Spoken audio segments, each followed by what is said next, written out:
আসসালামু আলাইকুম দর্শক, আশা করি সবাই ভালো আছেন। খাসির মাংস ভুনা রেসিপি দেখাবো আজকে।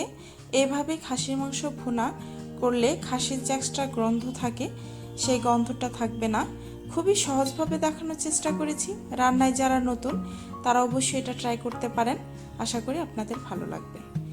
আমি 500 গ্রাম খাসির মাংস নিয়েছি।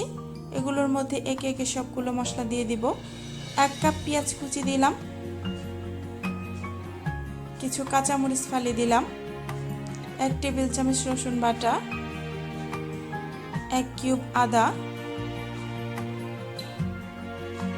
2 টেবিল চামচ মরিচ গুঁড়া, 1 টেবিল চামচ জিরা গুঁড়া, 1/2 টেবিল চামচ হলুদ, 1 টেবিল চামচ লবণ, 1 টেবিল চামচ গরম মশলা, 1 টেবিল চামচ ধনিয়া। ঝালটা একটু বেশি দিয়েছি আমি, আপনারা যার যার টেস্ট অনুযায়ী ঝালটা কম দিতে পারেন। আমি এগুলোকে ম্যারিনেট করব না, এভাবেই রান্না করব।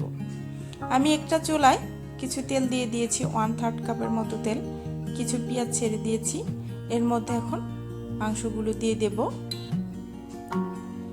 এখন একটা চামচ দিয়ে মাংসগুলোকে একটু মশলার মধ্যে মিশিয়ে নেব। দর্শক, আমার রান্না যদি আপনাদের ভালো লেগে থাকে আমার চ্যানেলটি সাবস্ক্রাইব করার অনুরোধ রইল।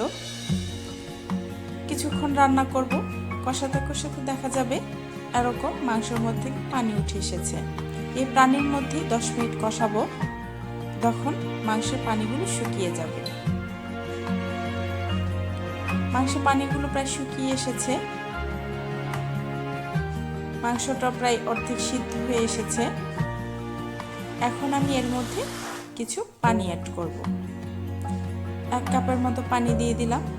যেহেতু অনেকক্ষণ কষিয়েছি, 10 মিনিটের মতো, তাই 1 কাপ পানি দিলে যথেষ্ট। এটা আমি একটু হাই হিটে আরো 10 মিনিট রান্না করব। 10 মিনিট রান্না করার পর তেলটা উপরে উঠে এসেছে, মাংসগুলো সিদ্ধ হয়ে এসেছে। এখন এর মধ্যে ফ্লেভারের জন্য কিছু কাঁচামরিচ আর কিছু গরম মশলার গুঁড়া উপরে ছিটিয়ে দেব, আর কিছুক্ষণের জন্য দমে রেখে দেব। তো হয়ে গেল আমার খাসির মাংস ভুনা রেসিপি। আশা করি আজকের রেসিপিটি আপনাদের ভালো লেগেছে।